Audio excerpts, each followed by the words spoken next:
श्री गुरु ग्रंथ साहिब जी की बेअदबी के मामलों की जांच पहले दिन तो ही सही नहीं चल रही। सत श्री अकाल जी, द खालस टीवी की खालस रिपोर्ट के सबका स्वागत है। मैं हरशरण कौर। आज की खास रिपोर्ट के विच बहुत ही संजीदा अते नाजुक मसले की गल करांगे। ये मसला दोबारा फिर इसकी गल जिहड़ी करनी पै रही है क्योंकि मसला 6 साल बीत जाने के बावजूद भी सुलझिया नहीं है। तो हुण नवीं गल ये सामने आई है कि श्री गुरु ग्रंथ साहिब जी की बेअदबी के मामलों की जांच पहले दिन तो ही सही ढंग नाल नहीं चल सकी ते इसका खुलासा जांच करन वाले एक अफसर ने ही किया है। पिछले दिनी श्री अकाल तख्त साहिब विखे अकाल तख्त साहिब के कार्यकारी जथेदार ज्ञानी हरप्रीत सिंह ने वख-वख सिख जथेबंदियां की बैठक बुलाई सी बेअदबी के मसलिਆਂ ਦੇ ਉੱਤੇ ਅਤੇ इस बैठक ਦੇ ਵਿੱਚ पंजाब पुलिस के IG और श्री गुरु ग्रंथ साहिब जी की बेअदबी दी घटनावां की जांच लई बनाई पहली सिट के मुखी रणबीर सिंह खट्टड़ा भी पहुंचे सी। कुर्ता पजामा पा के रणबीर सिंह खट्टा अकाल तख्त साहिब विखे पहुंचते ने। मीटिंग दे विच करीब 1 घंटे दे विच उत्थे मौजूद सब नूं दसदे ने कि जांच किवें किवें होई सी ते ये जांच पहले दिन तो ही सही क्यों नहीं चली। इस सारा खुलासा रणबीर सिंह खट्टड़ा ने किया। खट्टड़ा ने कहा कि पंजाब पुलिस ते लोकां दा भरोसा ना होण करके ये जांच CBI नूं सौंपणी पई सी। इत्थों तक कि सियासी अते धार्मिक लीडरां उत्ते भी विश्वास करन नूं लोक तैयार नहीं सन। साबका पुलिस मुखी ने यह बयान जथेदार श्री अकाल तख्त साहिब दे सामने दिता है, जां कह दिए कि अपने उन्होंने बयान ने जिहड़े वो श्री अकाल तख्त साहिब विखे दर्ज करवाए ने ते ये रिकॉर्डिंग है जिहड़ी वो सारी श्री अकाल तख्त साहिब विखे की गई ते कल इसनूं जनतक किया गया, यानी कि मंगलवार नूं। जथेदार ज्ञानी हरप्रीत सिंह ने मीटिंग तो बाद जिहड़ी प्रैस कॉन्फ्रेंस की सी उस दे विच मीटिंग की सारी रिकॉर्डिंग लोकां दी कचहरी दे विच रखण दा जिहड़ा वादा कीता सी ते वो वादा कल निभा दिता गया है। मीटिंग की सारी कार्रवाई नूं जनतक किया गया ते जिहड़ी ये बैठक हुई है इसनूं लैके जथेदार हरप्रीत सिंह ते कुछ सिख जथेबंदियां ने सवाल भी चक्के ने। इल्जाम है कि इस बैठक के राही जथेदार हरप्रीत सिंह का जिहड़ा मुख मकसद है वो पंथक जथेबंदियां नूं हाशिए वल धक के बादल दल नूं मजबूत करना सी। कल अमृतसर के सुल्तानविंड दे विच गुरुद्वारा अटारी साहिब विखे बैठक दे विच सिख यूथ फैडरेशन भिंडरांवाला दे रणजीत सिंह ते जथा सिरलथ खालसा समेत होर जथेबंदियां दे नुमाइंदे पहुंचे हुए सी। इन्हां ने इल्जाम लाया है कि हुण ज्ञानी हरप्रीत सिंह ये भी बेअदबी मामलों ते सियासत कर रहे ने, बादलों नूं बचाउण दी कोशिश कर रहे ने तां जो बादल मुड़ सत्ता दे विच आ सकण। सो ये इल्जाम भी इस मीटिंग तो बाद लगने शुरू हो गए ने ते उस मीटिंग दे विच SGPC प्रधान बीबी जगीर कौर भी शामिल हुए सी। बीबी जगीर कौर ने जथेदार ज्ञानी हरप्रीत सिंह तो वक्रे तौर ते प्रैस कॉन्फ्रेंस की और उस प्रैस कॉन्फ्रेंस दे विच बीबी जगीर कौर ने सीधा सीधा कांग्रेस पार्टी नूं निशाने ते लिया, जिस तो सहजे अंदाजा जिहड़ा एक सुनने वाला दर्शक है वो लगा सकता है, श्रोता ये अंदाजा ला सकता है कि बीबी जगीर कौर दे जिहड़े ये बयान ने वो सीधा सीधा किस नूं फायदा पहुंचा रहे ने ते किस नूं नुकसान पहुंचाउणा चाहुंदे ने। इसे करके शायद सिख जथेबंदियां ज्ञानी हरप्रीत सिंह ते भी ये इल्जाम ला रही ने क्योंकि फैक्ट है जदों बेअदबी ਦੀਆਂ घटनावां वापरदियां ने 2015 साल सीगा ते उस वेले बादल दी सरकार सी, श्रोमणी अकाली दल बादल दी सरकार हैगी सी। पंजाब दे मुख मंत्री प्रकाश सिंह बादल हुंदे सी ते उदों जिस तरीके दे नाल कीड़ी दी चाल भी ना कहिए जांच चली ही नहीं सी। दोषियां तक पहुंचण दी कोशिश है जिहड़ी ओह 0% भी नहीं की गई सी।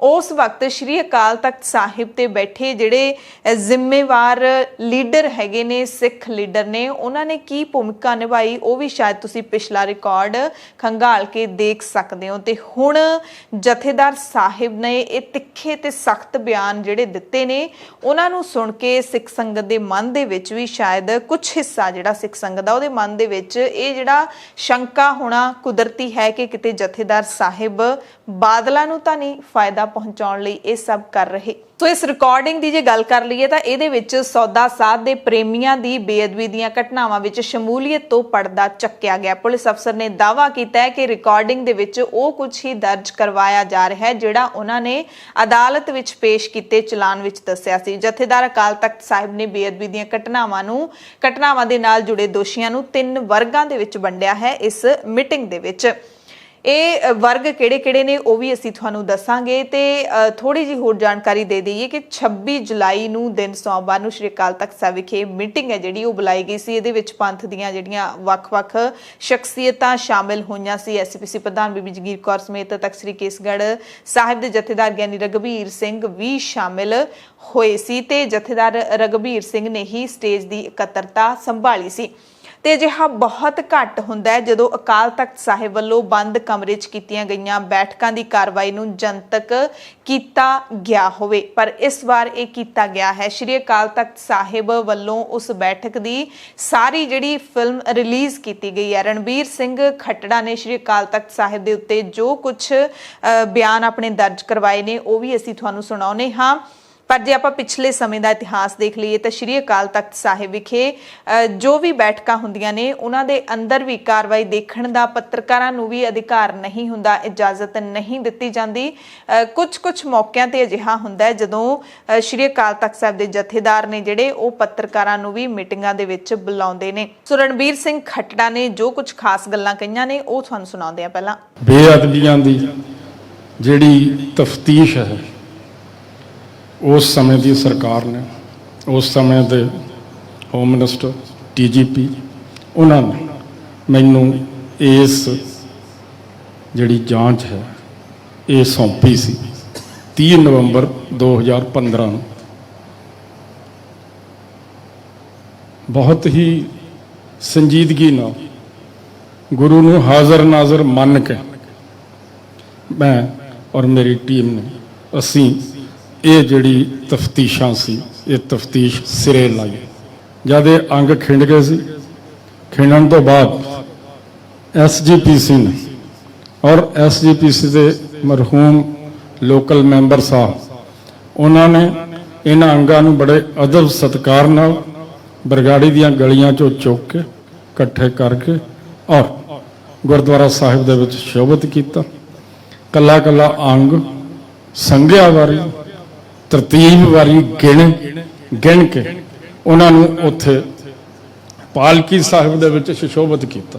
कुछ समय बाद होर घंटिया बाद 2 घंटे जिहड़ी तुसीं पहलां गल करी है किरपानां भी कढ लईआं, अखां भी लाल कर लईआं, सो कॉल्ड जिन्हां नूं असीं कहने आ उन्होंने आके पहलां तां गुरुद्वारा साहिब दा मैनेजर फिर गुरुद्वारा SGPC साहिब दा मैंबर उन्हां नूं मारे धक्के ते ਜਿਹੜੇ अंग उत्थे पालकी दे विच शोभित सी उन्हां नूं ट्राली च कीता सुशोभित ते जाके कोटकूबरे चौक दे विच बैठ के और उत्थे बैठ के ये 12 की गल है कि उत्थे बैठ के कहंदे साडे दोषी इत्थे लभ के दो।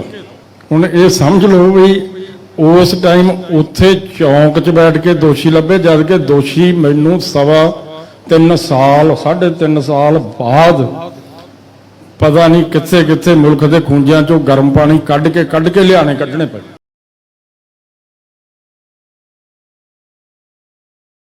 इस मीटिंग ਦੇ ਵਿੱਚ ਇਸ ਗੱਲ ਤੇ ਵੀ ਚਰਚਾ ਹੋਈ ਕਿ ਹੁਣ ਤੱਕ ਬੇਅਦਬੀ ਦੇ ਕਿੰਨੇ ਮਾਮਲੇ ਸਾਹਮਣੇ ਆਏ ਨੇ। ਸ਼੍ਰੀ ਅਕਾਲ ਤਖਤ ਸਾਹਿਬ ਦੇ ਕਾਰਜਕਾਰੀ ਜਥੇਦਾਰ ਗਿਆਨੀ ਹਰਪ੍ਰੀਤ ਸਿੰਘ ਨੇ ਕਿਹਾ ਕਿ 4 ਮਾਰਚ 2013 ਤੋਂ ਲੈ ਕੇ 27 ਫਰਵਰੀ 2017 ਤੱਕ 143 ਵਾਰੀ ਸ਼੍ਰੀ ਗੁਰੂ ਗ੍ਰੰਥ ਸਾਹਿਬ ਜੀ ਦੀ ਬੇਅਦਬੀ ਦੀਆਂ ਘਟਨਾਵਾਂ ਵਾਪਰੀਆਂ ਨੇ। ਉਹਨਾਂ ਕਿਹਾ ਕਿ ਸ਼੍ਰੀ ਅਕਾਲ ਤਖਤ ਸਾਹਿਬ ਵਿਖੇ ਜੋ ਵੀ ਡੇਟਾ ਮਿਲਿਆ ਹੈ ਉਸ ਨੂੰ ਅਸੀਂ 2 ਭਾਗਾਂ ਦੇ ਵਿੱਚ ਵੰਡਿਆ। ਇੱਕ 4 ਮਾਰਚ 2013 ਤੋਂ ਲੈ ਕੇ 27 ਫਰਵਰੀ 2017 ਤੱਕ ਜਦੋਂ ਇੱਕ ਸਰਕਾਰ ਹੁੰਦੀ ਸੀ यानी कि बादल दी सरकार सी। फिर 4 मार्च 2017 तो 12 फरवरी 2019 तक दूसरा जिहड़ा भाग ਉਹ ਵੰਡਿਆ ਗਿਆ। इस अंकड़े विच 104 वारी श्री गुरु ग्रंथ साहिब जी दी बेअदबी दीआं घटनावां वापरीਆਂ।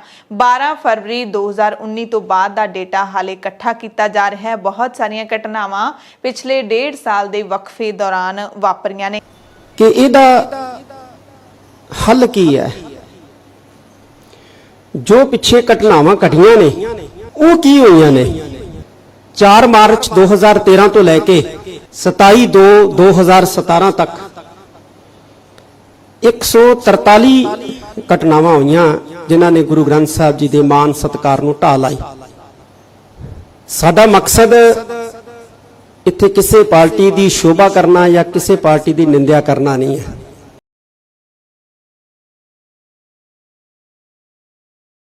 ਤੇ ਜੇ ਆਪਾਂ ਇਸ ਨੂੰ ਸੌਖੇ ਤਰੀਕੇ ਨਾਲ ਤੁਹਾਨੂੰ ਸਮਝਾਉਣ ਦੀ ਕੋਸ਼ਿਸ਼ ਕਰੀਏ ਤਾਂ 2013 ਤੋਂ 17 ਤੱਕ ਜਦੋਂ ਬਾਦਲ ਦਾ ਰਾਜ ਹੁੰਦਾ ਸੀ ਉਦੋਂ ਵੀ 143 ਵਾਰੀ ਸ੍ਰੀ ਗੁਰੂ ਗ੍ਰੰਥ ਸਾਹਿਬ ਜੀ ਦੀ ਬੇਅਦਬੀ ਦੀਆਂ ਘਟਨਾਵਾਂ ਵਾਪਰੀਆਂ। 2017 ਤੋਂ 2019 ਮਹਿਜ਼ 2 ਸਾਲਾਂ ਦੇ ਵਿੱਚ 104 ਵਾਰੀ ਬੇਅਦਬੀ ਦੀਆਂ ਘਟਨਾਵਾਂ ਪੰਜਾਬ ਦੀ ਧਰਤੀ ਤੇ ਵਾਪਰੀਆਂ ਨੇ ਤੇ ਬੇਅਦਬੀ ਮਾਮਲਿਆਂ ਦੇ ਵਿੱਚ 3 ਕੈਟਾਗਰੀਜ਼ ਬਣਾ ਦਿੱਤੀਆਂ ਗਈਆਂ ਨੇ। ਇਹਨਾਂ ਘਟਨਾਵਾਂ ਨੂੰ ਸਮਝਣ ਦੇ ਵਾਸਤੇ ਜਥੇਦਾਰ ਅਕਾਲ ਤਖਤ ਸਾਹਿਬ ਨੇ 3 ਜਿਹੜੀਆਂ ਕੈਟਾਗਰੀਜ਼ ਦੇ ਵਿੱਚ ਇਹਨਾਂ ਨੂੰ ਵੰਡਿਆ ਹੈ। ਇਹਨਾਂ ਘਟਨਾਵਾਂ ਵਿੱਚ ਪਹਿਲੀ ਕੈਟਾਗਰੀ ਦੇ ਵਿੱਚ ਉਹ ਘਟਨਾਵਾਂ ਸ਼ਾਮਿਲ ਕੀਤੀਆਂ ਗਈਆਂ ਨੇ ਜਿਨ੍ਹਾਂ ਵਿੱਚ ਜਿਹੜੇ ਦੋਸ਼ੀ ਸੀਗੇ ਉਹ ਬਹੁਤ ਚਲਾਕ ਸੀਗੇ, ਉਹਨਾਂ ਦੇ ਪਿੱਛੇ ਵੱਡੀਆਂ ਤਾਕਤਾਂ ਜਿਹੜੀਆਂ ਕੰਮ ਕਰਦੀਆਂ ਨਜ਼ਰ ਆਉਂਦੀਆਂ ਨੇ, ਜਿਵੇਂ ਬਰਗਾੜੀ, ਬੁਰਜ ਜਵਾਹਰ ਸਿੰਘ ਵਾਲਾ ਅਤੇ ਗੁਰੂਸਰ ਦੇ ਵਿੱਚ ਜੋ ਘਟਨਾਵਾਂ ਵਾਪਰੀਆਂ ਉਹ ਸਭ ਇਸ ਪਹਿਲੀ ਕੈਟਾਗਰੀ ਦੇ ਵਿੱਚ ਸ਼ਾਮਿਲ ਕੀਤੀਆਂ ਗਈਆਂ ਨੇ। ਇਹਨਾਂ ਵਿੱਚ ਜੋ ਦੋਸ਼ੀ ਸਨ ਉਹ ਬਹੁਤ ਸਿੱਖ ਧਰਮ ਦੇ ਨਾਲ, ਸਿੱਖ ਫਿਲਾਸਫੀ ਤੇ ਸਿੱਖ ਪਰੰਪਰਾਵਾਂ ਦੇ ਨਾਲ ਨਫ਼ਰਤ ਕਰਨ ਵਾਲੇ ਸਨ। ਦੂਸਰੀ ਕੈਟਾਗਰੀ ਉਹ ਉਹਨਾਂ ਘਟਨਾਵਾਂ ਦੇ ਲਈ ਬਣਾਈ ਗਈ ਹੈ ਜਿਨ੍ਹਾਂ ਵਿੱਚ ਜਿਹੜੇ ਦੋਸ਼ੀ ਸੀਗੇ ਉਹ ਬਦਦਿਮਾਗ, ਮਾਨਸਿਕ ਤੌਰ ਤੇ ਕਮਜ਼ੋਰ ਜਾਂ ਇਸ ਤਰ੍ਹਾਂ ਦੇ ਲੋਕ ਨੇ ਜੋ ਕਿਸੇ ਦੂਸਰੇ ਬੰਦੇ ਨੂੰ ਫਸਾਉਣ ਦੀ ਖਾਤਰ ਅਜਿਹੀਆਂ ਘਟਨਾਵਾਂ ਨੂੰ ਅੰਜਾਮ ਦਿੰਦੇ ਨੇ ਬਦਲਾਖੋਰੀ ਦੀ ਭਾਵਨਾ ਦੇ ਵਿੱਚ ਜਾਂ ਫਿਰ ਮੈਂਟਲੀ ਅਪਸੈਟ ਹੋਣ ਕਰਕੇ। ਜਥੇਦਾਰ ਨੇ ਕਿਹਾ ਕਿ ਅਜਿਹੇ ਲੋਕ ਜਦੋਂ ਫੜੇ ਜਾਂਦੇ ਨੇ ਤਾਂ ਬਾਅਦ ਵਿੱਚ ਇਹ ਆਪਣੇ ਆਪ ਨੂੰ ਪਾਗਲ ਸਿੱਧ ਕਰਨ ਦੀ ਕੋਸ਼ਿਸ਼ ਕਰਦੇ ਨੇ। ਤੀਜੀ ਕੈਟਾਗਰੀ ਇਹਦੇ ਵਿੱਚ ਉਹ ਘਟਨਾਵਾਂ ਸ਼ਾਮਿਲ ਕੀਤੀਆਂ ਗਈਆਂ ਨੇ ਜਿਨ੍ਹਾਂ ਵਿੱਚ ਦੋਸ਼ੀਆਂ ਨੇ ਅਣਜਾਣਪੁਣੇ, ਅਣਭੋਲੇਪਣ ਦੇ ਵਿੱਚ ਘਟਨਾਵਾਂ ਨੂੰ ਅੰਜਾਮ ਦਿੱਤਾ। ਪਰ ਇਹ ਬੜੀ ਹੈਰਾਨੀ ਦੀ ਗੱਲ ਹੈ ਕਿ ਅਣਜਾਣਪੁਣੇ ਦੇ ਵਿੱਚ ਲੋਕਾਂ ਨੂੰ ਸ੍ਰੀ ਗੁਰੂ ਗ੍ਰੰਥ ਸਾਹਿਬ ਜੀ ਦੇ ਸਰੂਪ ਹੀ ਕਿਉਂ ਦਿਖਦੇ ਨੇ? ਅਣਜਾਣਪੁਣੇ ਦੇ ਵਿੱਚ ਕੋਈ ਕਿਵੇਂ ਗੁਰਦੁਆਰੇ ਜਾ ਕੇ, ਕਿਸੇ ਦੇ ਧਾਰਮਿਕ ਸਥਾਨ ਤੇ ਜਾ ਕੇ, ਕਿਸੇ ਇੱਕ ਧਰਮ ਦੇ ਧਾਰਮਿਕ ਸਥਾਨ ਤੇ ਜਾ ਕੇ ਉੱਥੇ ਜੋ ਜਿੱਥੇ ਬਿਰਾਜਮਾਨ ਨੇ, ਗੁਰੂ ਸਾਹਿਬ ਬਿਰਾਜਮਾਨ ਨੇ, ਉਹਨਾਂ ਨੂੰ ਅਣਜਾਣਪੁਣੇ ਦੇ ਵਿੱਚ ਕਿਵੇਂ ਨੁਕਸਾਨ ਪਹੁੰਚਾਇਆ ਜਾ ਸਕਦਾ ਹੈ? ਸੋ ਤੀਸਰੀ ਕੈਟਾਗਰੀ ਹੈ ਜਿਹੜੀ ਉਸ ਤੋਂ ਬੜੀ ਹੈਰਾਨੀ ਹੋ ਰਹੀ ਹੈ ਕਿ ਅਣਭੋਲੇਪਣ ਦੇ ਵਿੱਚ, ਯਾਨੀ ਕਿ ਭੋਲੇਪਣ ਦੇ ਵਿੱਚ ਪਤਾ ਹੀ ਨਾ ਹੋਵੇ ਤੇ ਬੇਅਦਬੀ ਨੂੰ ਅੰਜਾਮ ਦੇਣ ਦੀ ਘਟਨਾ ਨੂੰ ਭੋਲੇਪਣ ਦੀ ਘਟਨਾ ਤਾਂ ਨਹੀਂ ਕਿਹਾ ਜਾ ਸਕਦਾ ਸ਼ਾਇਦ। ਜਿਹੜਾ ਸਾਡੇ ਕੋਲ ਡਾਟਾ ਆਇਆ ਅਕਾਲ ਤਖਤ ਸਾਹਿਬ ਤੇ ਜਾਂ ਅਸੀਂ ਜਿਹੜਾ ਕਲੈਕਟ ਕੀਤਾ ਹੈ ਇਹਨੂੰ ਅਸੀਂ 2 ਭਾਗਾਂ 'ਚ ਵੰਡ ਲਿਆ। ਇੱਕ 4/3/2013 ਤੋਂ ਲੈ ਕੇ 27/2/2017 ਤੱਕ ਜਦੋਂ ਇੱਕ ਗਵਰਨਮੈਂਟ ਸੀ, ਤੇ ਫਿਰ 4/3/2017 ਤੋਂ ਲੈ ਕੇ 12/2/2019 ਤੱਕ ਇਹ ਦੂਸਰਾ ਸਾਡੇ ਕੋਲੇ ਅੰਕੜਾ ਜਿਹਦੇ ਵਿੱਚ 104 ਘਟਨਾਵਾਂ ਵਾਪਰੀਆਂ ਗੁਰੂ ਗ੍ਰੰਥ ਸਾਹਿਬ ਜੀ ਦੇ ਅਦਬ ਸਤਿਕਾਰ ਨੂੰ ਢਾਹ ਲਾਉਣ ਵਾਲੀਆਂ। 12 ਫਰਵਰੀ 2019 ਤੋਂ ਬਾਅਦ ਦਾ ਜਿਹੜਾ ਡਾਟਾ ਹੈ ਉਹ ਅਜੇ ਕਲੈਕਟ ਹੋ ਰਿਹਾ ਹੈ। ਦੂਸਰੀ ਕੈਟਾਗਰੀ ਅਸੀਂ ਉਹਨਾਂ ਘਟਨਾਵਾਂ ਦੀ ਜਿਹੜੀ ਹੈ ਬਣਾਈ ਹੈ ਜਿਹਦੇ ਵਿੱਚ ਜਿਹੜੇ ਦੋਸ਼ੀ ਸੀ ਉਹ ਬਦਦਿਮਾਗ, ਪਾਗਲ ਨਹੀਂ ਮੈਂ ਕਹਾਂਗਾ, ਪਾਗਲ ਬਣ ਜਾਂਦੇ ਹੁੰਦੇ ਆ ਬਾਅਦ ਦੇ ਵਿੱਚ ਜਦੋਂ ਫੜੇ ਜਾਂਦੇ ਆ, ਬਦਦਿਮਾਗ, ਮਾਨਸਿਕ ਤੌਰ ਤੇ ਕਮਜ਼ੋਰ, ਜਾਂ ਐਸੇ ਲੋਕ ਜਿਨ੍ਹਾਂ ਨੇ ਇੱਕ ਦੂਸਰੇ ਨੂੰ ਨੀਵਾਂ ਦਿਖਾਉਣ ਦੇ ਲਈ ਵੀ ਘਟਨਾਵਾਂ ਨੂੰ ਅੰਜਾਮ ਦਿੱਤਾ। ਕਿਸੇ ਨੇ ਗ੍ਰੰਥੀ ਨੂੰ ਫਸਾਉਣ ਵਾਸਤੇ, ਕਿਸੇ ਨੇ ਗੁਰਦੁਆਰੇ ਦੇ ਪ੍ਰਧਾਨ ਨੂੰ ਫਸਾਉਣ ਵਾਸਤੇ, ਕਿਸੇ ਨੇ ਸਮੁੱਚੇ ਪਿੰਡ ਨੂੰ ਫਸਾਉਣ ਵਾਸਤੇ ਇਹੋ ਜਿਹੀਆਂ ਘਟਨਾਵਾਂ ਨੂੰ ਅੰਜਾਮ ਦਿੱਤਾ। ਅਜਿਹੇ ਲੋਕ ਵੀ ਜਿਹੜੇ ਆ ਉਹ ਬੇਅਦਬੀ ਦੇ ਜ਼ਿੰਮੇਵਾਰ ਹੈ। ਤੀਸਰੀ ਇੱਕ ਕੈਟਾਗਰੀ ਇਹੋ ਜਿਹੀ ਵੀ ਸਾਹਮਣੇ ਆਈ ਜਿਨ੍ਹਾਂ ਨੂੰ ਅਸੀਂ ਭਾਵੇਂ ਬਰੀ ਨਹੀਂ ਕਰਦੇ ਪਰ ਉਹਨਾਂ ਨੇ ਅਣਜਾਣਪੁਣੇ ਦੇ ਵਿੱਚ, ਅਣਭੋਲਪੁਣੇ ਦੇ ਵਿੱਚ ਕੀਤਾ। ਜਿਵੇਂ ਇੱਥੇ ਗੁਰਦਾਸਪੁਰ ਜ਼ਿਲ੍ਹੇ ਦੇ ਵਿੱਚ ਇੱਕ ਬੀਬੀ ਸੀ, ਉਹਦਾ ਘਰ ਵਾਲਾ ਸੀ, ਉਹਦੇ 2 ਬੱਚੇ ਸੀ, ਇੱਕ ਬਜ਼ੁਰਗ ਮਾਤਾ ਸੀ। ਬੀਬੀ ਨੇ ਘਰ ਦੇ ਵਿੱਚੋਂ ਕੁਝ ਕਾਗਜ਼ ਇਕੱਠੇ ਕੀਤੇ, ਨਾਲ ਹੀ ਇੱਕ ਗੁਟਕਾ ਸਾਹਿਬ ਸੀ ਉਹ ਇਕੱਠਾ ਕੀਤਾ, ਤੇ ਰੋੜੀ ਸੀ, ਇੱਟਾਂ ਦੀ ਰੋੜੀ ਜਿਹੜੀ ਬਿਲਡਿੰਗ ਮਟੀਰੀਅਲ ਦੇ ਤੌਰ ਤੇ ਵਰਤੀ ਜਾਂਦੀ ਹੈ, ਉਹਦੇ ਤੇ ਰੱਖ ਕੇ ਉਹਨੂੰ ਅਗਨ ਭੇਟ ਜਿਹੜਾ ਉਹ ਕਰ ਦਿੱਤਾ। ਕਾਗਜ਼ ਜਿਹੜੇ ਸੀ ਉਹ ਅਗਨ ਭੇਟ ਹੋ ਕੇ, ਗੁਟਕਾ ਸਾਹਿਬ ਜਿਹੜਾ ਸੀ ਉਹ ਨਹੀਂ ਹੋਇਆ। ਹਵਾ ਆਈ ਤੇ ਉਹਦੇ ਅੰਗ ਖਿਲਰ ਗਏ, ਰੌਲਾ ਪਿਆ, ਪੁਲਿਸ ਆਈ, ਉਹਨਾਂ ਨੇ ਬੀਬੀ ਨੂੰ ਗ੍ਰਿਫਤਾਰ ਕਰ ਲਿਆ, ਉਹਦੇ ਘਰ ਵਾਲੇ ਨੂੰ ਵੀ ਗ੍ਰਿਫਤਾਰ ਕਰ ਲਿਆ। ਛੋਟੇ ਛੋਟੇ ਬੱਚੇ, ਬਜ਼ੁਰਗ ਮਾਤਾ ਬੱਚਿਆਂ ਨੂੰ ਸੰਭਾਲਣ ਤੋਂ ਅਸਮਰੱਥ ਉਹ ਦਿਲਕਦੇ ਦੇਖੇ। ਸਾਡੀ ਜਿਹੜੀ ਪੜਤਾਲੀਆ ਟੀਮ ਗਈ ਸੀ, ਪਤਾ ਕਿ ਇਹ ਅਣਭੋਲਪੁਣੇ ਚ ਹੋਈ ਹੈ, ਪਰ ਅਸੀਂ ਉੱਥੇ ਕੁਝ ਨਹੀਂ ਕਰ ਸਕੇ ਕਿਉਂਕਿ ਸਾਡੀਆਂ ਜਿਹੜੀਆਂ ਜਥੇਬੰਦੀਆਂ ਉੱਥੇ ਪਹੁੰਚੀਆਂ ਉਹਨਾਂ ਦੀਆਂ ਅੱਖਾਂ ਦੇ ਵਿੱਚ ਖੂਨ, ਸ੍ਰੀ ਸਾਹਿਬਾਂ, ਪਿੰਡ ਵੀ ਖਾਮੋਸ਼। ਉਹ ਬੀਬੀ ਫੜ ਲਏਗੀ। ਉਸ ਤੋਂ ਬਾਅਦ ਕੀ ਬਣਿਆ ਕੀ ਨਹੀਂ ਬਣਿਆ ਉਹ ਬਾਅਦ ਦੀ ਗੱਲ ਹੈ। ਤਾਂ ਕੁਝ ਇੱਕ ਘਟਨਾਵਾਂ ਜਿਹੜੀਆਂ ਅਜਿਹੀਆਂ ਵੀ ਵਾਪਰੀਆਂ। ਸੋ ਜਥੇਦਾਰ ਸਾਹਿਬ ਨੇ ਕਿਹਾ ਕਿ ਸ੍ਰੀ ਗੁਰੂ ਗ੍ਰੰਥ ਸਾਹਿਬ ਜੀ ਦਾ ਸਤਿਕਾਰ ਕਰਵਾਉਣਾ ਸਰਕਾਰਾਂ ਦੀ ਜ਼ਿੰਮੇਵਾਰੀ ਨਹੀਂ ਹੈ, ਇਹ ਸਾਡੀ ਜ਼ਿੰਮੇਵਾਰੀ ਹੈ। ਸ੍ਰੀ ਗੁਰੂ ਗ੍ਰੰਥ ਸਾਹਿਬ ਜੀ ਦਾ ਸਤਿਕਾਰ ਕਰਨਾ ਤੇ ਕਰਵਾਉਣਾ ਸਿੱਖਾਂ ਦੀ ਜ਼ਿੰਮੇਵਾਰੀ ਹੈ। ਜੇਕਰ ਕਿਤੇ ਵੀ ਸ੍ਰੀ ਗੁਰੂ ਗ੍ਰੰਥ ਸਾਹਿਬ ਜੀ ਦੀ ਬੇਅਦਬੀ ਹੋ ਰਹੀ ਹੋਵੇ, ਉੱਥੋਂ ਗੁਰੂ ਸਾਹਿਬ ਜੀ ਦਾ ਸਰੂਪ ਚੱਕ ਕੇ ਲੈ ਜਾਣਾ ਵੀ ਕੋਈ ਹੱਲ ਨਹੀਂ ਹੈ। ਹੁਣ ਸਨਮਾਨ ਦੀ ਜ਼ਿੰਮੇਵਾਰੀ ਕਿਹਦੀ ਹੈ? ਗੁਰੂ ਗ੍ਰੰਥ ਸਾਹਿਬ ਜੀ ਦੇ ਸਨਮਾਨ ਦੀ ਜ਼ਿੰਮੇਵਾਰੀ ਕਿਹਦੀ ਹੈ?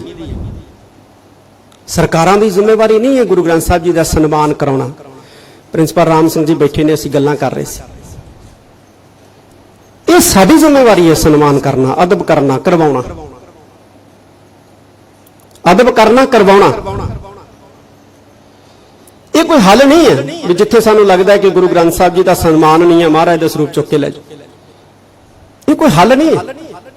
ਇਸ ਮੀਟਿੰਗ ਦੇ ਵਿੱਚ ਸਾਬਕਾ ਆਈਪੀਐਸ ਰਣਬੀਰ ਸਿੰਘ ਖੱਟੜਾ ਨੇ ਸ੍ਰੀ ਗੁਰੂ ਗ੍ਰੰਥ ਸਾਹਿਬ ਜੀ ਦੇ ਬੇਅਦਬੀ ਦੇ ਮਾਮਲਿਆਂ ਬਾਰੇ ਹੋਰ ਖੁਲਾਸਾ ਕਰਦਿਆਂ ਦੱਸਿਆ ਕਿ ਜਦੋਂ ਬਰਗਾੜੀ ਦੇ ਵਿੱਚ ਸ੍ਰੀ ਗੁਰੂ ਗ੍ਰੰਥ ਸਾਹਿਬ ਜੀ ਦੀ ਬੇਅਦਬੀ ਹੋਈ ਤਾਂ ਉਦੋਂ ਤਤਕਾਲੀ ਸਰਕਾਰ, ਗ੍ਰਹਿ ਮੰਤਰੀ, ਡੀਜੀਪੀ, ਉਹਨਾਂ ਨੇ ਮੈਨੂੰ 30 ਨਵੰਬਰ 2015 ਦੇ ਵਿੱਚ ਇਸ ਮਾਮਲੇ ਦੀ ਜਾਂਚ ਸੌਂਪੀ ਸੀ।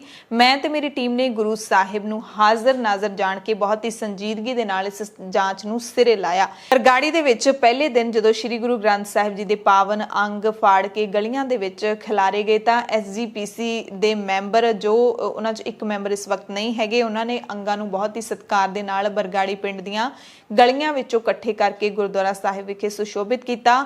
ਕੱਲਾ ਕੱਲਾ ਅੰਗ ਗਿਣ ਕੇ ਉਹਨਾਂ ਨੂੰ ਉੱਥੇ ਹੀ ਪਾਲਕੀ ਸਾਹਿਬ ਦੇ ਵਿੱਚ ਸੁਸ਼ੋਭਿਤ ਕੀਤਾ ਗਿਆ। ਕੁਝ ਕੁ ਘੰਟਿਆਂ ਬਾਅਦ ਕਹਿੰਦੇ ਕੁਝ ਵਿਅਕਤੀ ਜਿਨ੍ਹਾਂ ਨੇ ਹੱਥਾਂ ਵਿੱਚ ਤਲਵਾਰਾਂ ਫੜੀਆਂ ਸੀ, ਉਹਨਾਂ ਨੇ ਗੁਰੂ ਘਰ ਆ ਕੇ ਪਹਿਲਾਂ ਗੁਰਦੁਆਰਾ ਸਾਹਿਬ ਦੇ ਮੈਨੇਜਰ, ਫਿਰ ਐਸਜੀਪੀਸੀ ਦੇ ਮੈਂਬਰ ਨੂੰ ਧੱਕੇ ਮਾਰੇ। ਜਿਹੜੇ ਅੰਗ ਪਾਲਕੀ ਸਾਹਿਬ ਵਿੱਚ ਸੁਸ਼ੋਭਿਤ ਕੀਤੇ ਗਏ ਸੀ, ਉਹਨਾਂ ਨੂੰ ਟਰਾਲੀ ਵਿੱਚ ਸੁਸ਼ੋਭਿਤ ਕਰਕੇ ਕੋਟਕਪੂਰਾ ਚੌਂਕ ਵਿੱਚ ਲਿਜਾ ਕੇ ਬਹਿ ਗਏ। ਉਹਨਾਂ ਨੇ ਕਿਹਾ ਕਿ ਸਾਡੇ ਦੋਸ਼ੀ ਇੱਥੇ ਲੱਭ ਕੇ ਦਿਓ। ਹਾਲਾਂਕਿ ਦੋਸ਼ੀਆਂ ਨੂੰ 1.25 ਜਾਂ 3.5 ਸਾਲ ਬਾਅਦ ਦੇਸ਼ ਦੇ ਵੱਖ-ਵੱਖ ਖੂੰਜਿਆਂ ਤੋਂ ਲੱਭਿਆ ਗਿਆ। ਕਹਿੰਦੇ ਮੈਂ ਸਾਰੀ ਰਾਤ ਉਸ ਸਮੇਂ ਕੋਟਕਪੂਰਾ ਚੌਂਕ ਦੇ ਵਿੱਚ ਜੋ ਸੰਗਤ ਬੈਠੀ ਸੀ, ਉਹਨਾਂ ਨੂੰ ਉੱਥੋਂ ਉੱਠਣ ਦੇ ਲਈ ਤਰਲੇ ਮਿੰਨਤਾਂ ਕਰਦਾ ਰਿਹਾ ਸੀ। ਅਸੀਂ ਕਿਹਾ ਸੀ ਕਿ ਅਸੀਂ ਦੋਸ਼ੀਆਂ ਨੂੰ ਲੱਭਾਂਗੇ। ਇੱਥੇ ਰਣਬੀਰ ਸਿੰਘ ਖੱਟੜਾ ਨੇ ਇੱਕ ਹੋਰ ਜਿਹੜਾ ਹੈਗਾ ਗੱਲ ਕੀਤੀ ਹੈ। ਜਿਹੜੇ ਰੁਪਿੰਦਰ ਸਿੰਘ ਹੁਣੀ ਨੌਜਵਾਨ ਉਦੋਂ ਪੁਲਿਸ ਨੇ ਫੜੇ ਸੀ, ਉਹਨਾਂ ਤੇ ਫਿਰ ਇਲਜ਼ਾਮ ਲਾਉਣ ਦੀ ਕੋਸ਼ਿਸ਼ ਕੀਤੀ ਹੈ। ਕਿਹਾ ਕਿ ਰੁਪਿੰਦਰ ਸਿੰਘ ਉਸ ਵਕਤ ਚੌਂਕ ਦੇ ਵਿੱਚ ਪਾਲਕੀ ਨੂੰ ਛੱਡ ਕੇ ਸ੍ਰੀ ਗੁਰੂ ਗ੍ਰੰਥ ਸਾਹਿਬ ਜੀ ਦੇ ਅੰਗ ਲਪੇਟ ਕੇ ਆਪਣੀਆਂ ਜੇਬਾਂ 'ਚ ਪਾ ਕੇ ਭੱਜ ਗਏ ਸੀ।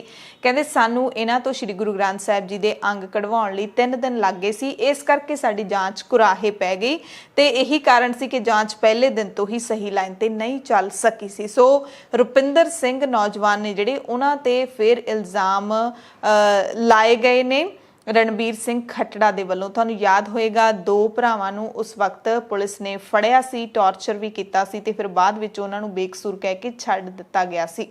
ਜਿਹੜੀ ਜਾਂਚ ਹੈ ਇਹ ਸੌਂਪੀ ਸੀ 30 ਨਵੰਬਰ 2015 ਨੂੰ। ਬਹੁਤ ਹੀ ਸੰਜੀਦਗੀ ਨਾਲ ਗੁਰੂ ਨੂੰ ਹਾਜ਼ਰ ਨਾਜ਼ਰ ਮੰਨ ਕੇ ਮੈਂ ਔਰ ਮੇਰੀ ਟੀਮ ਨੇ, ਅਸੀਂ ਇਹ ਜਿਹੜੀ ਤਫਤੀਸ਼ਾਂ ਸੀ, ਇਹ ਤਫਤੀਸ਼ ਸਿਰੇ ਲਾਈ। ਸਿੰਘ ਸਾਹਿਬ ਨੂੰ ਪਤਾ ਅਸੀਂ ਕਈ ਚੀਜ਼ਾਂ ਆਪਣੇ ਢਿੱਡ ਚੱਕਦੇ ਹਾਂ ਤਾਂ ਮਤਲਬ ਝੁੱਗਾ ਚੱਕਦੇ ਹਾਂ, ਢਿੱਡ ਸਾਡਾ ਹੀ ਨੰਗਾ ਹੁੰਦਾ।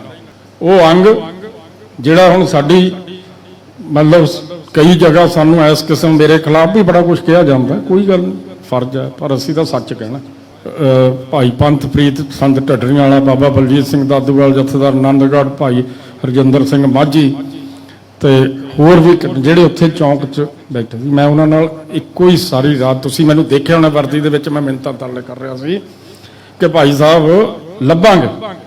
ਪਰ ਇੱਥੇ ਬੈਠ ਕੇ ਲੱਭਣ ਤੋਂ ਪਹਿਲਾਂ ਜਿਹੜੇ ਅੰਗਾਂ ਦੀ ਸਿੰਘ ਸਾਹਿਬ ਗੱਲ ਕਰ ਰਹੇ ਨੇ, ਉਹ ਅੰਗ ਸ਼ਾਮ ਨੂੰ ਜਦ ਪੁਲਿਸ ਨੇ ਇਹਨਾਂ ਨੂੰ ਫਸਟ ਟਾਈਮ 12 ਤਰੀਕ ਸ਼ਾਮ ਨੂੰ ਅਰੈਸਟ ਕੀਤਾ, ਉਹ ਅੰਗ ਜਦ ਪੁਲਿਸ ਇਹਨਾਂ ਨੂੰ ਫੜਨ ਗਈ, ਉਹਦੇ ਚੋਂ ਜਿਹੜਾ ਪਾਲਕੀ ਸਾਹਿਬ ਪਈ ਸੀ ਚੌਂਕ 'ਚ, ਪਾਲਕੀ ਛੱਡਤੀ, ਅੰਗ ਲਪੇਟੇ ਤੇ ਨੇਫੇ 'ਚ ਪਾ ਕੇ ਰੁਪਿੰਦਰ ਖਾਲਸਾ ਜਿਹੜਾ ਉਹ ਭਰਾ 2 ਨੇ ਜਿਹੜੇ, ਉੱਥੋਂ ਪਾ ਕੇ ਉੱਥੋਂ ਚੰਪਤ 3 ਦਿਨ ਲੱਗੇ ਸਾਨੂੰ ਉਹ ਅੰਗ ਉਹਨਾਂ ਲੋਕਾਂ ਤੋਂ ਕਢਵਾਉਣ ਦੇ। ਉਸੇ ਕਰਕੇ ਜਿਹੜੀ ਸਾਡੀ ਤਫਤੀਸ਼ ਆ ਉਹ ਕਰਾਹੇ ਪੈ ਗਈ। ਪਹਿਲਾ ਖਾਲਸਾ ਬ੍ਰਦਰ ਜਿਹੜੇ ਰੁਪਿੰਦਰ ਖਾਲਸੇ ਜਿਹੜੇ ਉੱਥੋਂ ਆਪਣੇ ਅੰਗ ਲੈ ਕੇ ਚਲੇ ਗਏ। ਦੂਜਾ ਜਿਹੜੇ ਆ ਮੱਲ ਕੇ ਇਹ ਦਿਸ ਇਜ਼ ਵਨ ਰੀਜ਼ਨ ਕਿ ਜਿਹੜਾ ਇਹ ਤਫਤੀਸ਼ ਪਹਿਲੇ ਦਿਨ ਤੋਂ ਸਹੀ ਲਾਈਨ ਤੇ ਨਹੀਂ ਚੱਲ ਸਕੀ। ਵਿੱਚ ਦੀ ਜਦ ਸਾਰੇ ਪੰਜਾਬ ਦਾ ਮਾਹੌਲ ਗਰਮ ਹੋਇਆ, ਜਗ੍ਹਾ ਜਗ੍ਹਾ ਦੇਖੋ ਸਿੱਖ ਹੁਰੰਤਰੇ ਸਭ ਦੇ ਬਲੁੰਦਰੇ ਗਏ, ਘਟਨਾਵਾਂ ਹੀ ਇੰਨੀਆਂ ਹਿਰਦੇ ਵੇਦਕ ਤਾਂ ਜਦ ਉਸ ਸਮੇਂ ਦੀ ਜਿੰਨੀਆਂ ਵੀ ਆਪਣੀਆਂ ਜਿਨ੍ਹਾਂ ਨੂੰ ਆਪਾਂ ਕਹਿੰਦੇ ਹਾਂ ਜਥੇਬੰਦੀਆਂ, ਚਾਹੇ ਉਹ ਪੋਲੀਟੀਕਲ ਸੀ ਚਾਹੇ ਉਹ ਧਾਰਮਿਕ ਸੀ, ਉਹਨਾਂ ਦੀ ਮੰਗ ਸੀ ਕਿ ਜੀ ਪੰਜਾਬ ਪੁਲਿਸ ਤੋਂ ਕੁਝ ਨਹੀਂ ਹੋਣਾ, ਪੰਜਾਬ ਸਰਕਾਰ ਤੋਂ ਕੁਝ ਨਹੀਂ, CBI ਦੇ ਦਿਓ। ਰਣਬੀਰ ਸਿੰਘ ਖੱਟੜਾ ਨੇ ਡੇਰਾ ਸਿਰਸਾ ਦੀ ਸ਼ਮੂਲੀਅਤ ਬਾਰੇ ਵੀ ਦੱਸਿਆ ਹੈ। ਕਹਿੰਦੇ ਜਦੋਂ ਮੈਂ ਚਲਾਨ ਪੇਸ਼ ਕੀਤਾ ਤਾਂ ਇਹਦੇ ਵਿੱਚ ਮੈਂ ਸਾਰੀਆਂ ਘਟਨਾਵਾਂ ਦਾ ਜ਼ਿਕਰ ਕੀਤਾ ਹੈ। ਉਸ ਵਕਤ ਜਦੋਂ ਘਟਨਾਵਾਂ ਵਾਪਰੀਆਂ ਨੇ ਡੇਰਾ ਪ੍ਰੇਮੀਆਂ ਦੇ ਖਿਲਾਫ ਬਾਈਕਾਟ ਦਾ ਸੱਦਾ ਦਿੱਤਾ ਗਿਆ ਸੀ ਪੰਜਾਬ ਦੇ ਵਿੱਚ। ਜਦੋਂ ਰਾਮ ਰਹੀਮ ਦੀ ਫਿਲਮ ਜਿਹੜੀ ਮੈਸੇਂਜਰ ਆਫ ਗॉड ਰਿਲੀਜ਼ ਹੋਣੀ ਸੀ ਤਾਂ ਫਿਰ ਉਸ ਰਿਲੀਜ਼ ਦਾ ਬਾਈਕਾਟ ਹੈ ਜਿਹੜਾ ਉਹ ਪੰਜਾਬ ਦੇ ਵਿੱਚ ਕਰਵਾਇਆ ਗਿਆ ਸੀ। ਉਸ ਤੋਂ ਬਾਅਦ ਡੇਰੇ ਵਿੱਚ ਬੈਠਕਾਂ ਹੋਈਆਂ, ਬੈਠਕ ਦੀ ਜਿਹੜੀ ਉਹ ਵੀ ਪੜਤਾਲ ਕੱਢੀ ਗਈ ਕਿ ਪਹਿਲੀ ਬੈਠਕ ਇਹਨਾਂ ਦੀ ਕਮਰਾ ਨੰਬਰ 4 ਐਡਮ ਬਲਾਕ ਜਿਹੜਾ ਪੁਰਾਣਾ ਸੀ ਉਹਦੇ ਵਿੱਚ ਹੋਈ। ਉੱਥੇ ਇਹਨਾਂ ਨੇ ਆਪਣੇ ਬੰਦਿਆਂ ਦੀਆਂ ਡਿਊਟੀਆਂ ਇਸ ਕਰਕੇ ਲਾਈਆਂ ਗਈਆਂ ਕਿ ਪੰਜਾਬ ਦੇ ਵਿੱਚ ਜਿਹੜੀ ਫਿਲਮ ਚੱਲ ਨਹੀਂ ਸਕੀ, ਉਹ ਤੋਂ ਇਹ ਖਫਾ ਸੀਗੇ। ਉਸ ਤੋਂ ਬਾਅਦ ਮੀਟਿੰਗ ਤੋਂ ਬਾਅਦ ਸਭ ਤੋਂ ਪਹਿਲਾਂ ਇਹਨਾਂ ਨੇ ਬਲਜੀਤ ਸਿੰਘ ਦਾਦੂਵਾਲ ਨੂੰ ਮਾਰਨ ਦਾ ਪਲਾਨ ਬਣਾਇਆ ਸੀ ਜੋ ਸਿਰੇ ਨਹੀਂ ਚੜ ਸਕਿਆ। ਇਹ ਵੱਡਾ ਖੁਲਾਸਾ ਕੀਤਾ। ਉਸ ਤੋਂ ਬਾਅਦ ਹਰਜਿੰਦਰ ਸਿੰਘ ਮਾਝੀ ਜਿਹੜੇ ਸਿੱਖ ਪ੍ਰਚਾਰਕ ਨੇ ਉਹਨਾਂ ਨੇ 22 ਮਾਰਚ ਨੂੰ ਬੁਰਜ ਜਵਾਰ ਸਿੰਘ ਵਾਲਾ ਵਿਖੇ ਆਪਣਾ ਦੀਵਾਨ ਰੱਖਿਆ ਜਿਸ ਦਾ ਡੇਰਾ ਪ੍ਰੇਮੀਆਂ ਨੇ ਵਿਰੋਧ ਕੀਤਾ। ਉਸ ਵਕਤ ਪੁਲਿਸ ਨੇ ਮਾਹੌਲ ਨੂੰ ਸ਼ਾਂਤ ਕੀਤਾ। 2 ਦਿਨ ਠੀਕ ਰਹੇ। ਤੀਸਰੇ ਤੇ ਅਖੀਰਲੇ ਦਿਨ ਡੇਰਾ ਪ੍ਰੇਮੀਆਂ ਨੇ ਆਪਣੇ ਜਿਹੜੇ ਵੱਡੇ ਹੋਣਗੇ ਉਹਨਾਂ ਦੇ ਕਮੇਟੀ ਦੇ ਮੈਂਬਰ ਉਹਨਾਂ ਨਾਲ ਗੱਲ ਕੀਤੀ ਤਾਂ ਉਹਨਾਂ ਨੇ ਸ੍ਰੀ ਗੁਰੂ ਗ੍ਰੰਥ ਸਾਹਿਬ ਜੀ ਦੀ ਬੇਅਦਬੀ ਕਰਨ ਦੀ ਉਸ ਵਕਤ ਬਿਉਂਤ ਬਣਾਈ। ਡੇਰਾ ਪ੍ਰੇਮੀ ਡੇਰੇ ਦੇ ਨਾਲ ਸੰਪਰਕ ਦੇ ਵਿੱਚ ਸੀਗੇ ਪੂਰੀ ਤਰ੍ਹਾਂ ਦੇ ਨਾਲ ਤੇ ਸ੍ਰੀ ਗੁਰੂ ਗ੍ਰੰਥ ਸਾਹਿਬ ਜੀ ਦੀ ਬੇਅਦਬੀ ਕਰਨ ਦੀ ਪੂਰੀ ਯੋਜਨਾ ਜਿਹੜੀ ਇਹਨਾਂ ਨੇ ਘੜੀ, ਪੂਰੀ ਸਾਜ਼ਿਸ਼ ਹੈ ਜਿਹੜੀ ਉਹ ਰਚੀ। ਇਹਦੇ ਵਿੱਚ ਸਾਫ਼ ਰਣਬੀਰ ਸਿੰਘ ਖੱਟੜਾ ਨੇ ਇਹ ਦਾਅਵਾ ਕੀਤਾ ਹੈ ਕਿ ਡੇਰਾ ਪ੍ਰੇਮੀਆਂ ਨੇ ਹੀ ਇਹ ਕੀਤਾ ਸੀ। ਸੋ ਇੱਥੇ ਵੱਡਾ ਸਵਾਲ ਉੱਠਦਾ ਹੈ ਕਿ ਰਣਬੀਰ ਸਿੰਘ ਖੱਟੜਾ ਨੇ ਆਪਣਾ ਜਿਹੜਾ ਚਲਾਨ ਪੇਸ਼ ਕੀਤਾ ਰਿਪੋਰਟ ਦਾ ਉਹਦੇ ਵਿੱਚ ਸਾਫ਼ ਤੌਰ ਤੇ ਲਿਖਿਆ, ਪਰ ਕਮਾਲ ਦੀ ਗੱਲ ਹੈ ਤੇ ਹੈਰਾਨੀ ਦੀ ਗੱਲ ਹੈ ਕਿ ਉਹਨਾਂ ਨੂੰ ਅੱਜ ਤੱਕ ਆਂਚ ਵੀ ਨਹੀਂ ਆਈ। 6 ਸਾਲ ਹੋ ਚੱਲੇ ਨੇ। ਜਾਂਚ ਦੇ ਵਿੱਚ ਡੇਰਾ ਪ੍ਰੇਮੀ ਡੇਰੇ ਦਾ ਨਾਮ ਖਾਸ ਤੌਰ ਤੇ ਸਾਹਮਣੇ ਆਉਂਦਾ ਹੈ ਕਿ ਉਹਨਾਂ ਵੱਲੋਂ ਹੀ ਬੇਅਦਬੀ ਕਰਵਾਈ ਗਈ, ਪਰ ਅੱਜ ਤੱਕ ਕਿਸੇ ਨੂੰ ਵੀ ਸਜ਼ਾ ਨਹੀਂ ਮਿਲੀ। ਕਿਸ ਤਰ੍ਹਾਂ ਕਾਨੂੰਨ ਆਪਣਾ ਕੰਮ ਕਰ ਰਿਹਾ ਹੈ, ਸਵਾਲ ਤਾਂ ਜ਼ਰੂਰ ਉੱਠਣਗੇ। ਇਸੇ ਕਰਕੇ ਜਥੇਦਾਰ ਅਕਾਲ ਤਖਤ ਨੇ ਕਿਹਾ ਕਿ ਸਾਨੂੰ ਕਾਨੂੰਨ ਤੋਂ ਨਿਆਂ ਦੀ ਕੋਈ ਆਸ ਨਹੀਂ ਹੈ। ਹੁਣ ਅਸੀਂ ਸਿੱਖ ਜਥੇਬੰਦੀਆਂ ਆਪ ਲਾਮਬੰਦ ਹੋ ਕੇ ਕੁਛ ਨਾ ਕੁਛ ਇਹਦਾ ਹੱਲ ਲੱਭਾਂਗੇ। ਰਣਬੀਰ ਸਿੰਘ ਖੱਟੜਾ ਨੇ ਅੱਗੇ ਦੱਸਿਆ ਕਿ ਡੇਰਾ ਪ੍ਰੇਮੀਆਂ ਨੇ ਫਿਰ ਆਪਣੀ ਜਿਹੜੀ ਸਾਜ਼ਿਸ਼ ਘੜੀ ਸੀ ਉਸ ਨੂੰ ਅੰਜਾਮ ਦਿੱਤਾ। 1 ਜੂਨ 2015 ਨੂੰ ਬੁਰਜ ਜਵਾਰ ਸਿੰਘ ਵਾਲਾ ਵਿੱਚੋਂ ਸ੍ਰੀ ਗੁਰੂ ਗ੍ਰੰਥ ਸਾਹਿਬ ਜੀ ਦੇ ਸਰੂਪ ਨੂੰ ਚੋਰੀ ਕੀਤਾ। ਚੋਰੀ ਕਰਕੇ ਸਰੂਪ ਨੂੰ 3 ਮਹੀਨੇ ਲੁਕੋ ਕੇ ਰੱਖਿਆ, ਦੱਬੀ ਰੱਖਿਆ। ਸਤੰਬਰ 2015 ਨੂੰ ਜਦੋਂ ਜਿਹੜਾ ਬਲਾਤਕਾਰੀ ਤੇ ਕਾਤਲ ਸਾਧ ਰਾਮ ਰਹੀਮ ਹੈ ਉਸ ਦੀ ਮੈਸੇਂਜਰ ਆਫ ਗॉड 2 ਜਿਹੜੀ ਫਿਲਮ ਰਿਲੀਜ਼ ਹੁੰਦੀ ਹੈ ਉਹ ਪੰਜਾਬ ਦੇ ਵਿੱਚ ਫਿਰ ਰਿਲੀਜ਼ ਨਹੀਂ ਹੋ ਸਕੀ। ਉਸ ਤੋਂ ਬਾਅਦ ਇਹਨਾਂ ਨੇ ਪੋਸਟਰ ਲਾਏ, ਧਮਕੀਆਂ ਦਿੱਤੀਆਂ। ਡੇਰੇ ਤੋਂ ਰਾਮ ਰਹੀਮ ਦਾ ਮਾਫੀਨਾਮਾ ਆ ਜਾਂਦਾ ਹੈ। 4 ਅਕਤੂਬਰ 2015 ਨੂੰ ਫਿਰ ਇਹ ਡੇਰੇ ਦੇ ਵਿੱਚ ਇਕੱਠੇ ਹੁੰਦੇ ਨੇ ਤੇ ਇਹ ਸਾਰੀਆਂ ਗੱਲਾਂ ਕਹਿੰਦੇ ਇਹਨਾਂ ਨੇ ਅਦਾਲਤ ਵਿੱਚ ਕਬੂਲ ਕੀਤੀਆਂ ਨੇ। ਇਹ ਸਾਰੇ ਜਿਹੜੇ ਡੇਰਾ ਪ੍ਰੇਮੀ ਫੜੇ ਗਏ ਨੇ ਇਹਨਾਂ ਨੇ ਕਬੂਲ ਕੀਤੀਆਂ ਨੇ। ਫਿਰ 28 ਡੇਰਾ ਪ੍ਰੇਮੀਆਂ ਨੂੰ 5 ਕੇਸਾਂ ਦੇ ਵਿੱਚ ਗ੍ਰਿਫਤਾਰ ਕੀਤਾ ਗਿਆ। ਇਹ ਖੁਲਾਸੇ ਨੇ ਜਿਹੜੇ ਉਹ ਸ਼੍ਰੀ ਅਕਾਲ ਤਖਤ ਸਾਹਿਬ ਵਿਖੇ ਜਾ ਕੇ ਰਣਬੀਰ ਸਿੰਘ ਖੱਟੜਾ ਨੇ ਕੀਤੇ ਨੇ, ਪਰ ਕਾਨੂੰਨ ਕੁਝ ਨਹੀਂ ਕਰ ਰਿਹਾ। ਪੁਲਿਸ ਇੰਨਾ ਲੰਬਾ ਸਮਾਂ ਲਾ ਕੇ ਜਾਂਚ ਕਰ ਰਹੀ ਹੈ, ਅਦਾਲਤਾਂ ਦੇ ਵਿੱਚ ਇਹ ਬੰਦੇ ਬਿਆਨ ਦੇ ਰਹੇ ਨੇ, ਫਿਰ ਵੀ ਇਹਨਾਂ ਨੂੰ ਜ਼ਮਾਨਤਾਂ ਮਿਲ ਰਹੀਆਂ ਨੇ। ਇਹ ਬਹੁਤ ਹੈਰਾਨੀ ਦੀ ਗੱਲ ਹੈ। ਉਸ ਮੀਟਿੰਗਾਂ ਦੇ ਵਿੱਚ ਡਿਸਾਈਡ ਕੀਤਾ ਗਿਆ ਕਿ ਸਾਡੇ 2007 ਤੋਂ ਨਾਮ ਚਰਚਾ ਨਹੀਂ ਹੋ ਰਹੀ ਆ, ਨਾਮ ਚਰਚਾ ਬੰਦ ਹੈ ਤੇ ਨਾਮ ਚਰਚਾ ਖਿਲਾਉਣ ਤੋਂ ਬਿਨਾਂ ਤੇ ਬਾਕੀ ਜਿਹੜੇ ਬੰਦੇ ਜਿਹੜੇ ਮੈਂ ਪਹਿਲਾਂ ਨਾਮ ਲੈਣੇ ਜਿਹੜੇ ਉਸ ਇਲਾਕੇ 'ਚ ਮਾਲਵੇ ਦੇ ਜਿੱਥੇ ਹਰਿਆਣੇ 'ਚ ਇਹਨਾਂ ਦੇ ਨਾਲ ਪੂਰੀ ਫਰੰਟ ਲਾਈਨ ਟਕਰਾਅ 'ਚ ਸੀ ਤਾਂ ਇਹ ਵੀ ਸਾਡਾ ਦਾ ਨਹੀਂ ਚੱਲਣ ਦਿੰਦੇ ਤੇ ਆਪਾਂ ਕੋਈ ਇਸ ਕਿਸਮ ਦੀ ਸਕੀਮ ਲਾਈਏ ਕਿ ਸਿੱਖਾਂ ਨੂੰ ਉਲਝਾ ਦਈਏ। ਉਹਦੇ ਤਹਿਤ ਪਹਿਲੀ ਮੀਟਿੰਗ ਇਹਨਾਂ ਦੀ ਕਮਰਾ ਨੰਬਰ 4 ਐਡਮ ਬਲਾਕ ਪੁਰਾਣਾ, ਉੱਥੇ ਇਹਨਾਂ ਦੀ ਮੀਟਿੰਗ ਹੋਈ ਜਿਹੜੀ ਇਹਨਾਂ ਦੀ 6 ਮੈਂਬਰੀ ਨੈਸ਼ਨਲ ਐਗਜ਼ੈਕਟਿਵ ਕਮੇਟੀ ਜਿਹਨੂੰ ਨੈਸ਼ਨਲ ਕਮੇਟੀ ਕਹਿੰਦੇ ਨੇ। ਉੱਥੇ ਇਹ ਸਾਰਾ ਡਿਸਾਈਡ ਹੋਇਆ। ਉੱਥੇ ਇਹ ਸਾਰਾ ਇਹਨਾਂ ਨੇ ਜਿਹੜੇ ਇਹਨਾਂ ਦੇ ਅਗਲਿਆਂ ਦੀਆਂ ਡਿਊਟੀਆਂ ਲਾਈਆਂ। ਉਸ ਡਿਊਟੀ ਦੇ ਸਦਕੇ ਉਹਦਾ ਇੱਕ ਇਮੀਡੀਏਟ ਕਾਰਨ ਸੀ ਕਿ MSG ਫਿਲਮ ਹੈ ਜਿਹੜੀ ਉਹ ਜਨਵਰੀ ਦੇ ਵਿੱਚ ਰਿਲੀਜ਼ ਹੋਈ ਸਾਰੇ ਹਿੰਦੁਸਤਾਨ 'ਚ। ਕਹਿਣ ਨੂੰ ਉਹਨੇ 1300 ਕਰੋੜ ਰੁਪਏ ਦੀ ਬਿਜ਼ਨਸ ਕੀਤਾ, ਪਰ ਪੰਜਾਬ ਦੇ ਵਿੱਚ ਉਹ ਰਿਲੀਜ਼ ਨਹੀਂ ਹੋਈ, ਲਾਈ ਨਹੀਂ ਚੱਲੀ। ਉਹਦੇ ਤੋਂ ਵੀ ਇਹ ਖਫਾ ਸੀ। ਤਾਂ ਉਸ ਮੀਟਿੰਗ ਤੋਂ ਬਾਅਦ ਇਹਨਾਂ ਨੇ ਇਹ ਆਪਣਾ ਪਹਿਲਾਂ ਦਾਦੂਵਾਲ ਸਾਹਿਬ ਨੂੰ ਮਾਰਨ ਦੇ ਲਈ ਪਲਾਨ ਬਣਾਇਆ। ਉਹ ਇਹਨਾਂ ਦਾ ਸਿਰੇ ਨਹੀਂ ਚੜ੍ਹ ਸਕਿਆ ਕਿਸੇ ਕਾਰਨਾਂ ਕਰਕੇ। ਸਬਸੀਕੁਐਂਟਲੀ ਜਦ ਇਹ ਮਾਝੀ ਹਰਜਿੰਦਰ ਸਿੰਘ ਮਾਝੀ ਨੇ ਇੱਕ ਸਿੱਖ ਪ੍ਰਚਾਰਕ ਉਸ ਇਲਾਕੇ 'ਚ, ਉਹਨਾਂ ਨੇ ਬੁਰਜ ਜਵਾਹਰ ਸਿੰਘ ਵਾਲਾ ਆਪਣਾ ਰੱਖਤਾ, ਦੀਵਾਨ ਰੱਖਤਾ। ਉਹਨਾਂ ਨੇ ਵਿਰੋਧ ਕੀਤਾ, ਪ੍ਰੇਮੀਆਂ ਨੇ ਵਿਰੋਧ ਕੀਤਾ ਤਾਂ ਪੁਲਿਸ ਨੇ ਉੱਥੇ ਆਈ ਹੋਈ ਹੈ। ਇਹ 20, 21, 22 ਮਾਰਚ 15 ਦੀ ਹੈ। ਤਾਂ ਪੁਲਿਸ ਨੇ ਕੰਪਰੋਮਾਈਜ਼ ਕਰਾਤਾ ਵੀ ਭਾਈ ਕਿਸੇ ਬੰਦੇ ਵਿਅਕਤੀ ਵਿਸ਼ੇਸ਼ ਦੇ ਖਿਲਾਫ ਨਾ ਬੋਲੋ, ਪ੍ਰਚਾਰ ਕਰੋ ਆਪਣਾ ਗੁਰੂ ਦਾ ਕਰੋ, ਕੋਈ ਗੱਲ ਨਹੀਂ। 2 ਦਿਨ ਸਹੀ ਰਹੇ। ਤੀਸਰੇ ਦਿਨ ਲਾਸਟ 'ਚ ਵਧੀਆ ਪ੍ਰਚਾਰਕ ਸੀ, ਚੰਗਾ ਪ੍ਰਚਾਰ ਕੀਤਾ। ਉਸ ਪ੍ਰਚਾਰ ਤੋਂ ਪ੍ਰਭਾਵ 'ਚ ਆ ਕੇ ਜਿਹੜੇ ਸੰਗਤ 'ਚ ਪ੍ਰੇਮੀ ਬੈਠੇ ਸੀ ਉਹਨਾਂ ਨੇ ਆਪਣਾ ਕੋਈ ਜਿਹੜੀਆਂ ਨਿਸ਼ਾਨੀਆਂ ਲੋਕਟ ਲਾ ਕੇ, ਕਈਆਂ ਨੇ ਤਾਂ ਹਿੰਮਤ ਕਰਕੇ ਅੱਗੇ ਗੋਲਕ ਕੋਲੇ ਰੱਖਤੇ, ਕਈਆਂ ਨੇ ਥੱਲੇ ਹੀ ਸਿੱਟ ਤੇ। ਤਾਂ ਪ੍ਰੇਮੀਆਂ ਨੇ ਉਹਦਾ ਗੁੱਸਾ ਕੀਤਾ। ਇਹਨਾਂ ਨੇ ਜਾ ਕੇ ਆਪਣੇ 45 ਮੈਂਬਰੀ ਕਮੇਟੀ ਆ ਮਹਿੰਦਰਪਾਲ ਬਿੱਟੂ ਉਹਨੂੰ ਦੱਸਿਆ, ਇਕੱਠੇ ਹੋ ਕੇ ਗਏ। ਉੱਤੋਂ ਜਿਹੜੇ 6 ਮੈਂਬਰੀ ਕਮੇਟੀ ਵਾਲਿਆਂ ਨਾਲ ਗੱਲ ਕੀਤੀ। 6 ਮੈਂਬਰੀ ਕਮੇਟੀ ਵਾਲੇ ਕਹਿੰਦੇ ਤੁਸੀਂ ਕਰਦੇ ਹੀ ਕੁਝ ਨਹੀਂ ਹੈਗੇ। ਇਹਨਾਂ ਨੇ ਆਪਣੇ ਪਿਤਾ ਜੀ ਦੀ ਨਿਸ਼ਾਨੀ ਨੂੰ ਪੈਰਾਂ 'ਚ ਰੋਲਿਆ। ਆਪਾਂ ਵੀ ਇਹਨਾਂ ਦਾ ਗੁਰੂ ਆ ਜਿਹੜਾ ਇੱਥੇ ਹੀ ਰੋ। ਇਹ ਟ੍ਰਿਗਰਸ ਅਰੇ ਜਿਹੜੀਆਂ ਮੈਂ ਗੱਲਾਂ ਕਹਿ ਰਿਹਾ ਇਹ ਕਹਿ ਨਹੀਂ ਰਿਹਾ। 63 ਨੰਬਰ FIR ਜਿਹੜਾ ਚਲਾਨ ਹੈ ਉਹ ਮੇਰਾ ਚਲਾਨ ਹੈ, ਉਹ ਮਨਜ਼ੂਰ ਹੈ, ਕੋਰਟ ਦੇ ਵਿੱਚ ਪਿਆ। ਔਰ ਇੱਕ ਗੱਲ ਮੈਂ ਇੱਥੇ ਇਹ ਵੀ ਕਲੀਅਰ ਕਰਦਾ, ਮੈਂ ਸਿਰਫ ਤੇ ਸਿਰਫ ਬੇਅਦਬੀ ਦੀਆਂ ਗੱਲਾਂ ਕਰਦਾ।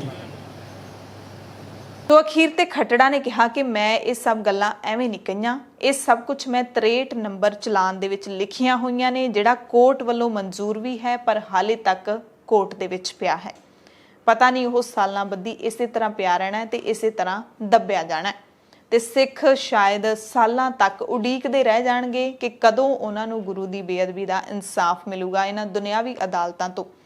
ਸੋ ਇਹ ਸਭ ਸੁਣਨ ਤੋਂ ਬਾਅਦ ਤੁਹਾਡਾ ਮਨ ਕੀ ਨਿਰਣਾ ਕਰਦਾ ਹੈ ਇਹ ਤੁਸੀਂ ਆਪ ਸੋਚਣਾ ਹੈ। ਪਰ ਇੱਕ ਸਵਾਲ ਉੱਠਦਾ ਹੈ ਕਿ ਕੀ ਸਿੱਖ ਲੀਡਰ, ਚਾਹੇ ਉਹ ਸਿਆਸੀ ਹੋਣ ਚਾਹੇ ਧਾਰਮਿਕ, ਤੇ ਪੁਲਿਸ ਦੇ ਅਫਸਰ ਜਾਂ ਕਾਨੂੰਨ ਦੇ ਰਖਵਾਲੇ ਜਿਹੜੇ ਵੀ ਨੇ, ਕੀ ਇਹ ਗੁਰੂ ਦੇ ਨਾਂ ਤੇ ਵੱਡੀ ਸਿਆਸਤ ਕਰ ਰਹੇ ਨੇ? ਹੁਣ ਤੱਕ 6 ਸਾਲਾਂ ਦੇ ਵਿੱਚ ਇਹਨਾਂ ਨੇ ਸਿਰਫ ਸਿਆਸਤ ਹੀ ਕੀਤੀ ਹੈ।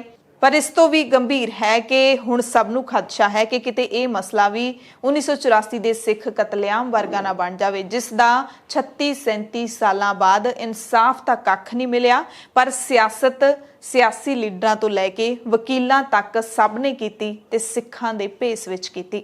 ਧੰਨਵਾਦ।